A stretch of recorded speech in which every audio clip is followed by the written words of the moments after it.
26వ తేదీ మా BRS party విద్యార్థి విభాగం రాష్ట్ర స్థాయి తెలంగాణ విద్యార్థి సదస్సు హైదరాబాద్లో జరిగింది. ఆ కార్యక్రమంలో పాల్గొన్నటువంటి మా పార్టీ వర్కింగ్ ప్రెసిడెంట్ గౌరవనీయులు కేటీఆర్ గారు మా పార్టీ విద్యార్థి విభాగం అధ్యక్షుడు గెల్లు శ్రీనివాస్ యాదవ్ గారి సతీమణి గెల్లు శ్వేత గారికి సంబంధించి అన్యాయంగా పోలీసులు ఆమెకు ఎలాంటి సంబంధం లేకున్నా కూడా ఆమె మీద అక్రమంగా దుర్మార్గంగా ఒక ఆడబిడ్డ ఇంట్లో ఉన్నటువంటి అమ్మాయి మీద అటెంప్ట్ మర్డర్ కేసు పెట్టిరని చెప్పి కేటీఆర్ గారు పోలీసులను ఉద్దేశించి ప్రభుత్వాన్ని ఉద్దేశించి మాట్లాడారు. మాట్లాడితే మొట్టమొదటిసారిగా పోలీసులు ఒక పొలిటీషియను ఒక రాజకీయ పార్టీ నాయకులు రియాక్ట్ అయినట్టుగా నేను ఒక పెద్ద స్టేట్మెంటు వాళ్ళు రిలీజ్ చేశారు. పోలీస్ డిపార్ట్మెంట్ వాళ్ళు, హైదరాబాద్ సిటీ పోలీస్ వాళ్ళు, ముఖ్యంగా జూబ్లీ హిల్స్ పోలీస్ స్టేషన్కి సంబంధించినటువంటి ఎస్హెచ్ఓ. అయితే వాళ్ళు ఏం చేస్తారు, లేదు వాళ్ళు ఏమంటారంటే దీంట్లో వాళ్ళు రిలీజ్ చేసినటువంటి స్టేట్మెంట్లో లేదు మేము గెల్లు శ్వేత గారి మీద, గెల్లు శ్రీనివాస్ యాదవ్ గారి సతీమణి మీద మా అటెంప్ట్ మర్డర్ కేసు మేము పెట్టలేము అని చెప్పి వాళ్ళు అంటారు. ఇది 16వ తేదీ నాడు పోలీసులు పోలీస్ స్టేషన్కు వచ్చి విచారణకు సంబంధించి హాజరు కావాలని చెప్పి ఇచ్చినటువంటి నోటీస్ ఆఫ్ అపియరెన్స్ గెల్లు శ్వేత గారికి. దీంట్లో చాలా క్లియర్గా వాళ్ళు ఏం చెప్పారంటే, in complaints with the orders of the honourable high court of Telangana so and so date, a notice under section 35(3) BNSS was issued to you on 14/7/2025 in connection with crime number 441/2025 registered at Jubilee Hills Police Station under sections 331 subsection 5, 331 subsection 7, 109 subsection 1 ఇంకా చాలా sections దీంట్లో ఉన్నాయి, appearance నోటీస్లో ఉన్నాయి. ఇప్పుడు వాళ్ళు నిన్న release చేసినటువంటి స్టేట్మెంట్లోనేమో clarification on allegations made by Sri K.T. Ramarao, MLA Sirsilla and BRS working president regarding police action on FIR number 441/2025 Jubilee Hills police station అని చెప్పి వాళ్ళు ఒక క్లారిఫికేషన్ రిలీజ్ చేశారు. వాళ్ళు రిలీజ్ చేసినటువంటి క్లారిఫికేషన్లో కూడా చాలా క్లియర్గా 238 BNS was invoked against Srimati Shweta. No attempt to murder charges have been applied against Srimati Shweta as she was not present at the scene of the offense and had no direct role in the act of violence అని చెప్పి నిన్న release చేసినటువంటి దాంట్లోనేమో ఈ రకంగా చెప్పారు statement. వాళ్ళు ఇచ్చినటువంటి notice for appearance దాంట్లోనేమో చాలా క్లియర్గా ఈ సెక్షన్స్ మెన్షన్ చేస్తూ చెప్పినారు. మరి 109 సెక్షన్ ఇది భారతీయ న్యాయ సంహిత 2023 బుక్. దీంట్లో చాలా క్లియర్గా 109 సెక్షన్ ఏంటంటే అటెంప్ట్ టు మర్డర్. గతంలో ఇండియన్ పోలీస్ కోడ్ 1860 యాక్ట్ ప్రకారం అప్పుడు 307 సెక్షన్ ఉండే. ఇప్పుడు ఈ భారతీయ న్యాయ సంహిత 2023 వచ్చిన తర్వాత 109 సెక్షన్ అటెంప్ట్ టు మర్డర్గా మార్చబడ్డది. దీంట్లో 109 సబ్సెక్షన్ 1 అది కూడా చాలా క్లియర్గా ఏం చెప్తుందంటే, అటెంప్ట్ టు మర్డర్ అనేది చాలా క్లియర్గా చెప్తుంది. దీంట్లో డిఫైన్ చేసినటువంటిది కూడా అదే. Whoever does any act which such intention or knowledge and under such circumstances that if he buy that act caused death he would be guilty of murder shall be punished with imprisonment of either description for a term which may extend to 10 years and shall also be liable to fine, and if hurt is caused to any person by such act the offender shall be liable either to imprisonment for life or to such punishment as is herein before mentioned అని చాలా క్లియర్గా BNSS 2023కి సంబంధించి ఇంత క్లియర్గా ఉంది. అంటే వాస్తవాలేమో ఈ రకంగా ఉంటాయి. హైదరాబాద్ సిటీ పోలీసులు కానీ జూబ్లీ హిల్స్ పోలీస్ స్టేషన్కి సంబంధించిన SHO కానీ దుర్మార్గంగా ప్రజలను కానీ మీడియాను కానీ తప్పుతో పట్టించే విధంగా వారు రిలీజ్ చేసినటువంటి స్టేట్మెంట్ ఏమో ఆ రకంగా ఉంది. అందుకనే మేము మళ్ళీ కోరుతూ ఉన్నాం, తెలంగాణ ప్రజలారా ఆలోచించండి, అర్థం చేసుకోండి. రాష్ట్రంలో జరుగుతున్నది ప్రజాపాలన కాదు, దుర్మార్గపు పాలన. రాష్ట్రంలో నడుస్తున్నది ఇందిరమ్మ పాలన కాదు, రాష్ట్రంలో నడుస్తున్నది ఎమర్జెన్సీ పాలన. ఇవాళ ఈ ప్రభుత్వంలో ఏ శాఖ కూడా పనిచేస్తలే, కేవలం పోలీసు శాఖ పనిచేస్తూ ఉంది. దానికి కారణం హోంమంత్రిగా ఉన్నటువంటి నేటి ముఖ్యమంత్రి రేవంత్ రెడ్డి ఇతర పార్టీల నాయకుల మీద, కార్యకర్తల మీద తన ప్రభుత్వాన్ని ఎవరు ప్రశ్నించినా వారిని భయపెట్టే విధంగా, వారి గొంతులు అణిచివేసే విధంగా ఒక రాక్షస రాజ్యాన్ని ఇవాళ రేవంత్ రెడ్డి నాయకత్వంలో తెలంగాణలో పోలీసులను అడ్డం పెట్టుకుని నడిపిస్తున్నటువంటి తీరును తెలంగాణ ప్రజలు గమనించాల్సిందిగా కోరుతా ఉన్నాం. ఇదే రేవంత్ రెడ్డి ఆనాటి రోజులు తీసుకొస్తా అనంటే మేమేమో అనుకున్నాం. తెలంగాణలో 10 సంవత్సరాల మా పాలనలో ఎక్కడ కూడా ప్రజలు సంక్షేమం, అభివృద్ధి తప్ప ఇంకో విషయం పట్టించుకునేటటువంటి పరిస్థితి లేదు. అంత మంచి పరిపాలన నడిపించినాం. ఆనాటి రోజులు తీసుకొస్తా అంటే సమైక్యాంధ్ర పాలనలో అప్పటి ప్రభుత్వాలు, అప్పటి పోలీసులు, అప్పటి పాలక వర్గాలు ఏ రకంగా తెలంగాణ ఉద్యమకారుల మీద దుర్మార్గంగా లాఠీచార్జీలు చేసిర్రో, దుర్మార్గంగా అక్రమ కేసులు పెట్టి జైళ్లలో నిర్బంధించిర్రో, ఏ రకంగా ఆనాడు మా గొంతులు నొక్కాలని అప్పటి పోలీసులు, అప్పటి పాలక వర్గం ప్రవర్తించిందో ఇవాళ మళ్ళీ ఆనాటి రోజులు తీసుకొస్తా అని చెప్పి రేవంత్ రెడ్డి ఇవాళ ఆనాటి రోజులను తీసుకొచ్చిండు. జరిగినటువంటి సంఘటనకు ఎలాంటి సంబంధం లేని గెలు శ్రీనివాస్ యాదవ్ గారి సతీమణి మీద అటెంప్ట్ మర్డర్ కేసు పెట్టి క్లియర్గా అపియరెన్స్ నోటీస్లో అన్ని సెక్షన్స్ మెన్షన్ చేస్తూ మళ్ళీ మా కేటీఆర్ గారు మేమంతా ప్రశ్నించగానే లేదు అటువంటిది ఏమీ లేదు అని చెప్పి మళ్ళీ దుర్మార్గంగా పోలీసులు ఈ రకంగా విడుదల చేయడం, ఎక్స్ప్లెనేషన్ అనేది ఇంతకన్నా ప్రజల్ని తప్పుదోవ పట్టించేటటువంటి చర్య ఇంకోటి లేదు అని చెప్పి సందర్భంగా తెలియజేస్తూ ఇవాళ నేను ఒకటే పోలీస్ శాఖను కోరుతా ఉన్నా, ఎట్టి పరిస్థితుల్లో మీరు ఈ ప్రభుత్వానికి కొమ్ముగాసే విధంగా, ప్రభుత్వానికి పూర్తి స్థాయిలో ఒక ప్రైవేట్ సైన్యంలాగా మీరు పనిచేస్తున్నటువంటి తీరు వల్ల రాష్ట్రంలో అర్థమవుతూ ఉంది ప్రజానికి మొత్తానికి. ఇవాళ ఈ ప్రభుత్వం వచ్చిన 20 నెలల కాలంలో మా వాళ్ళని ఎంతమంది కార్యకర్తలను హత్య చేసింది ఈ ప్రభుత్వం, కాంగ్రెస్ పార్టీ నాయకులు, కార్యకర్తలు కొల్లాపూర్ నుంచి మొదలుకొని ఆదిలాబాద్ దాకా. అదేవిధంగా ఎన్ని చోట్ల దాడులు, మా హరీష్ రావు గారి నేతృత్వంలో ఖమ్మంలో వరదలు వస్తే మాజీ మంత్రులు, ఎమ్మెల్యేల బృందం పోతే అక్కడ దాడి జరుగుద్ది. అంబర్పేట నియోజకవర్గంలో మూసీ ప్రక్షాళన పేరిట, హైడ్రా పేరిట పేదల ఇల్లు కూలగొడుతుంటే ఆ పేదలకు ధైర్యాన్ని ఇవ్వడానికి, అండగా నిలబడడానికి మా కేటీఆర్ గారు పోతే అక్కడ కేటీఆర్ గారి కాన్వాయ్ మీద దాడి చేసేటటువంటి ప్రయత్నం. సిద్దిపేటలో హరీష్ రావు గారి క్యాంప్ కార్యాలయం మీద దాడి, మల్కాజ్గిరిలో మా ఎమ్మెల్యే రాజశేఖర్ రెడ్డి గారి మీద, అదేవిధంగా అక్కడ మా నాయకుల మీద దాడి చేసేటటువంటి ప్రయత్నాలు. ఇట్లా రాష్ట్ర వ్యాప్తంగా చాలా చోట్ల దాడులు, చంపడాలు, సోషల్ మీడియాలో పోస్టులు పెడితే కార్యకర్తల మీద కేసులు, వాళ్ళని జైళ్లలో నిర్బంధించడాలు. అదేవిధంగా మా విద్యార్థి విభాగం, మా యూత్ నాయకులు ఎవరైనా ఈ ప్రభుత్వాన్ని ప్రశ్నిస్తూ నిరసన కార్యక్రమాలకు దిగితే వీళ్ళ మీద అక్రమ కేసులు బనాయించడం.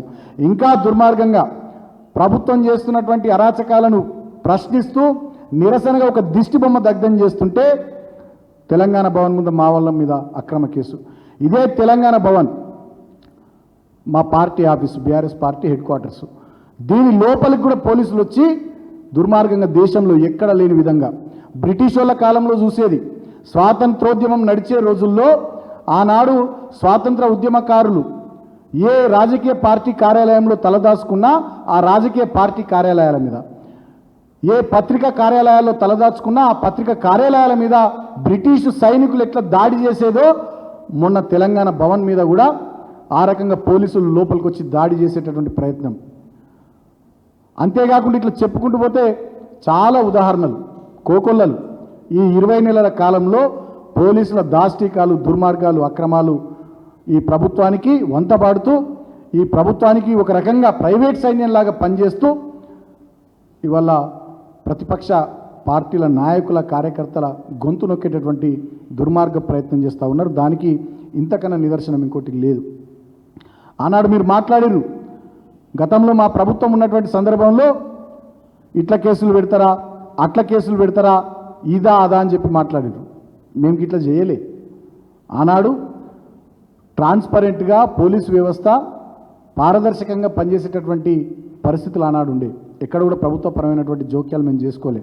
లా అండ్ ఆర్డర్ పీస్ఫుల్గా మెయింటైన్ చేయబడ్డది. ఆనాడు వేలాది ఇన్నోవా వాహనాలు ఇచ్చినాం, ప్రతి పోలీస్ స్టేషన్కి ఇంత ఖర్చు అని స్టేషనరీ ఖర్చులు ఇచ్చినాం, హోంగార్డుల అలవెన్సులు పెంచినాం, పోలీసుల జీతాలు పెంచినాం, వాళ్ళ జీవితాలకు భద్రత కల్పించేటటువంటి ప్రయత్నం చేసి శాంతి భద్రతలు అద్భుతంగా తెలంగాణలో నడిచే విధంగా, శాంతి భద్రతలు మంచిగా ఉంటేనే తెలంగాణకు పెద్ద ఎత్తున పెట్టుబడులు వస్తాయి, తెలంగాణ ప్రశాంతంగా ఉంటుంది, తద్వారా స్టేట్ యొక్క జిఎస్డిపి పెరుగుతుంది, తలసరి ఆదాయం పెరుగుతుంది, ఇంకా పెద్ద ఎత్తున ప్రైవేట్ ఇన్వెస్టర్స్ వస్తారు హైదరాబాద్కి అని చెప్పి ఆనాడు మేము ఆ రకంగా పనిచేస్తాం.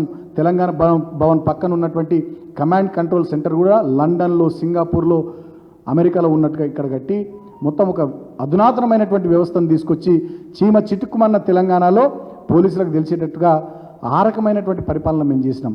మీలాగా ప్రతిపక్షాల నాయకుల కార్ల మీద దాడులు, ప్రతిపక్ష నాయకుల్ని చంపడాలు, దానికి పోలీసులు సహకరించడాలు, ఈ రకంగా ఇళ్లలో ఉండే ఆడోళ్ళ మీద అక్రమ కేసులు పెట్టడాలు, సోషల్ మీడియా కార్యకర్తలకు ఫోన్లు చేసి పోలీసులే నువ్వు ఎందుకు పెడుతున్నావా ఆ పోస్ట్ అని బెదిరించేటటువంటి పరిస్థితులు ఆనాడు లేకుండే. మేము ఆనాడు ఆ రకంగా పనిచేసి ఉంటే ఇవాళ మీరు ఇట్లా ఉండకపోయేది. కానీ ఎన్నడూ కూడా మేము ప్రభుత్వ పరంగా జోక్యం చేసుకోకుండా పారదర్శకంగా పోలీసు వ్యవస్థను నడిపించినాం. కాబట్టి ఎన్నో అవార్డులు వచ్చినాయి కదా, షీ టీమ్స్ పెట్టినాం. అదేవిధంగా ఎన్నో కొత్త కొత్త మార్పులు చేర్పులు తీసుకొచ్చి అద్భుతమైనటువంటి అధునాతన పోలీసు వ్యవస్థను, పారదర్శకమైనటువంటి పోలీసు వ్యవస్థను మేము తీసుకొస్తే ఇవాళ ఈ తెలంగాణ రాష్ట్రంలో పోలీసు వ్యవస్థ రేవంత్ రెడ్డి ప్రైవేట్ సైన్యంలాగా మారిపోయింది. నేను పోలీసులను కూడా కోరుతా ఉన్నా, ఇవాళ రాష్ట్రంలో ఎన్ని హత్యలు జరుగుతూ ఉన్నాయి, హైదరాబాద్ లాంటి మహానగరంలో ఎన్ని దొంగతనాలు జరుగుతూ ఉన్నాయి, ఇవాళ రాష్ట్ర వ్యాప్తంగా గంజా ఎట్లా పెట్టయిపోయింది. అసలు దేని మీద మీ దృష్టి ఉంది? బీఆర్ఎస్ వాళ్ళ మీదనేనా మీ దృష్టి? మీరు పెట్టాల్సిన శ్రద్ధ దేని మీద? ప్రశాంతంగా ఉండాల్సినటువంటి తెలంగాణలో ఈ హత్యలేంది, ఈ దారుణాలేంది, ఈ దొంగతనాలేంది, ఈ గంజాయి స్వైర విహారం ఏంది, వీటి మీద పోలీసు వాళ్ళకి శ్రద్ధ లేదా? ఇంతసేపటికి ప్రతిపక్ష నాయకులు మాట్లాడితే వాళ్ళ గొంతు నొక్కే విధంగా ఇండ్లలో ఉన్న ఆడోళ్ళ మీద కూడా ఈ రకమైనటువంటి కేసులు పెట్టే నీచమైన సంస్కృతిని, ఇంతవరకు తెలంగాణ రాష్ట్రంలో లేనటువంటి ఒక దుర్మార్గపు సంస్కృతిని ఇవాళ మీరు తీసుకొస్తూ ఉన్నారు. ఇది మంచి పద్ధతి కాదని చెప్పి నేను పోలీసులకు తెలియజేస్తూ ఉన్నా. కేటీఆర్ గారు మాట్లాడంగానే వెంటనే ఎక్స్ప్లెనేషన్ ఇచ్చినటువంటి పోలీసులు, నేను ఇంకో మాట అడుగుతున్నా, ఇదే మహా టీవీ మా కేటీఆర్ గారి మీద పిచ్చి పిచ్చి తమ్మునేల్స్ పెట్టి ఇష్టం వచ్చినట్టుగా పెడితే, మా నాయకుని వ్యక్తిత్వాన్ని, మా నాయకుని క్యారెక్టర్ను అసాసినేట్ చేసే విధంగా, చంపే విధంగా వాళ్ళు ప్రవర్తిస్తే, మరి ఇదే బీఆర్ఎస్ పార్టీకి సంబంధించిన మహిళా విభాగం నాయకులు పోయి సిసిఎస్లో కంప్లైంట్ ఇచ్చారు. వాళ్ళ మీద ఎందుకు కేసు పెడతలేదు ఈ పోలీస్ డిపార్ట్మెంట్? మేము అడుగుతా ఉన్నాం. మా మీద విచ్చలవిడిగా సోషల్ మీడియాలో అడ్డగోలుగా ట్రోల్ చేస్తూ ఉంటే, ఇష్టం వచ్చినట్టుగా యూట్యూబ్ కొంతమంది చెత్త విధాలు తమ్మునేల్స్ పెడతా ఉంటే, పోలీస్ స్టేషన్లకు Jubilee Hills police station, Banjara Hills police station, city police స్టేషన్లలో, జిల్లా పోలీస్ స్టేషన్లలో మా నాయకులు, మా కార్యకర్తలు పోయి కంప్లైంట్లు ఇస్తుంటే మీరు ఎందుకు కేసులు పెడతలేరు? అంటే పోలీస్ వ్యవస్థ అంతా కాంగ్రెస్ పార్టీకి చుట్టంగా మారిపోయిందా? రేవంత్ రెడ్డి ప్రైవేట్ సైన్యంలాగా మారిపోయిందా? ఇదెక్కడి పద్ధతి? ఇవెక్కడి ద్వంద్వ ప్రమాణాలు? ఇవాళ పోలీస్ సోదరులు కూడా ఆలోచన చేసుకోవాలి. మేము అందరిని అంటలేం, కొంతమందిని మాత్రం అంటున్నాం. పోలీసులు అంటే మాకు కూడా నమ్మకము, ఈ వ్యవస్థ అంటే మాకు కూడా గౌరవం ఉంది. 10 ఏళ్ళు ప్రభుత్వాన్ని నడిపినటువంటి వాళ్ళం. మేము అందరి గురించి మాట్లాడతలేం. కొందరు ఎవరైతే ఈ ప్రభుత్వానికి తొత్తులుగా పనిచేస్తున్నారో వాళ్ళ గురించి మాట్లాడుతున్నాం. ఇప్పటికైనా ఈ పద్ధతి మార్చుకొని ప్రజలకు వాస్తవాలు చెప్పే విధంగా, పారదర్శకంగా ఈ పోలీస్ వ్యవస్థ ఈ రాష్ట్రంలో పనిచేసే విధంగా ఉండాలి. లేకపోయినట్టయితే ప్రజలన్నింటినీ కూడా గమనిస్తున్నారు, పెద్ద ఉద్యమం వస్తుంది. ప్రజల ఆగ్రహాలు మీరు చల్లార్చలేరు. ప్రజా ఉద్యమం పెద్ద ఎత్తున వస్తే మీరు పోలీసులు తట్టుకోలేరు అనేటటువంటి విషయాన్ని కూడా తెలియజేస్తూ ఉన్నాం. ఎంతమందిని పెడతారు జైళ్ళల్లో? ఎంతమంది మీద ఎన్ని కేసులు పెడతారు? ఎన్ని జైళ్ళు ఉన్నాయి తెలంగాణలో? ఎన్ని పోలీస్ స్టేషన్లు ఉన్నాయి? ఎంతమంది ఉన్నారు మీరు పోలీసులు? నేను అడుగుతున్నా. లక్షల మంది ఉన్నారు. మీరు లక్షల మంది ఉన్నాం బీఆర్ఎస్ పార్టీ కార్యకర్తలం. ఇక మేమే తిక్కవుటోరో జైలు బరో కార్యక్రమం తీసుకున్నాం అనుకో తెలంగాణలో, సరిపోతాయా మీ పోలీస్ స్టేషన్లు? సరిపోతాయా మీ జైళ్ళు? తిక్కవుట్టు మేమే ఎట్లా తిరుగుతారు మంత్రులు, ఎట్లా తిరుగుతారు ఎమ్మెల్యేలు చూసుకుందామని మేము దిగినామనుకో, నిలబడతారా? తట్టుకుంటారా? లా అండ్ ఆర్డర్ మెయింటైన్ అవుతుందా తెలంగాణలో? తెలంగాణ తెచ్చిన వాళ్ళం, తెలంగాణ కోసం ప్రాణాలు ఇవ్వడానికి సైతం సిద్ధపడి ఉద్యమంలో పనిచేసిన వాళ్ళం. కాబట్టి తెలంగాణ మీద మాకున్న ప్రేమ కొద్దీ ఇవాళ రాష్ట్రంలో లా అండ్ ఆర్డర్ మంచిగా మెయింటైన్ కావాలి. అనవసరమైనటువంటి గొడవలు ఉండొద్దు, రాజకీయపరమైనటువంటి కక్షలు ఉండొద్దు. ఒక పద్ధతి ప్రకారం మనం ముందుకు సాగుదాం. ప్రజలు వాళ్ళకి అవకాశం ఇచ్చారు, ఒక ప్రభుత్వానికి మనకు ప్రధాన ప్రతిపక్ష హోదా ఇచ్చారు. ఈ ప్రజల తరపున ప్రశ్నిద్దాం, మాట్లాడదాం, ముందుకు సాగుదాం అనేటటువంటి ఒక శాంతియుతమైనటువంటి వాతావరణంలో మేము పోతున్నాం. మరి మేమే గొడవలు మొదలు పెడితే, మేమే రోడ్ల మీదకి వచ్చి దిగుడు మొదలు పెడితే, మేము కూడా ఒరువు తిట్టుడు మేము మొదలు పెడితే మరి ఎంతమందిని ఆపుతారు? ఎన్ని వేల మందిని, ఎన్ని లక్షల మందిని ఆపుతారు? కాబట్టి ఇప్పటికైనా నేను డీజీపీ గారిని, అదేవిధంగా సిటీ పోలీస్ కమిషనర్ గారిని, మొత్తం పోలీస్ వ్యవస్థను కోరుతా ఉన్నా. మీరంటే గౌరవం ఉంది, మీరు పారదర్శకంగా ఉండాలి, తెలంగాణ పోలీసులకు మంచి పేరు ఉండే ఆ పేరును మీరు చెడగొట్టుకోవద్దు. కొంతమంది ప్రైవేట్ సైన్యంలాగా మీరు మీ పోస్టింగ్ల కోసమో లేకపోతే అధికారంలో ఉన్న వాళ్ళ మెప్పు కోసమో వాళ్ళ మెహర్బానీ కోసమో మీరు ఏది పడితే చేస్తామంటే ప్రజాగ్రహాన్ని మీరు తట్టుకోలేరు. ఈ తెలంగాణ ఎన్నో ఉద్యమాలను చూసింది, విప్లవోద్యమాన్ని చూసింది, దళితోద్యమాన్ని చూసింది, బహుజనుల ఉద్యమాలను చూసింది, తెలంగాణ ఉద్యమాన్ని చూసింది. ఇక్కడ ఎవరికి భయపడరు, గుర్తుపెట్టుకోండి. ఆత్మగౌరవం ఎక్కువ. ఆత్మవంచన చేసుకొని మనసు చంపుకొని ఎవరి దగ్గరనో తల తాకట్టు పెట్టి బతికే ఆ రేషం లేని బిడ్డలు తెలంగాణలో ఉండరు. తిక్క ఉట్టినాడు, తిరగబడ్డనాడు మీ జైళ్ళు, మీ పోలీస్ స్టేషన్లు సరిపోవు, మీ మొత్తం వ్యవస్థ కూడా సరిపోదు.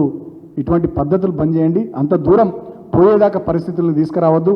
మేము తప్పు చేస్తే మా మీద కేసులు పెట్టుర్రు, వాళ్ళు తప్పు చేస్తే అధికార పార్టీ వాళ్ళ మీద కేసులు పెట్టుర్రు. ఎవరికైనా న్యాయం, ధర్మం, చట్టం ఎవరికి చుట్టం కాకుండా అందరికీ సమానంగా ఉండేటటువంటి పరిస్థితులు తెలంగాణలో ఉండాలి తప్ప రేవంత్ రెడ్డి గారు హోంమంత్రి, సీఎంఓ చెప్తుంది అక్కడ ఉండే ఇంటెలిజెన్స్ వ్యవస్థనో, ఎస్బీ వ్యవస్థనో, కౌంటర్ ఇంటెలిజెన్స్ వ్యవస్థనో, పొలిటికల్ ఇంటెలిజెన్స్ వ్యవస్థనో వీడిని దొక్కేద్దాం, వాడిని ఇట్లా వేద్దాం, వీళ్ళని ఏం చేస్తారు? తిప్పి కొడితే 20వ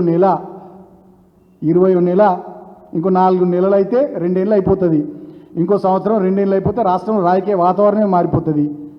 ఏం చేస్తారు? ఏమవుతుంది?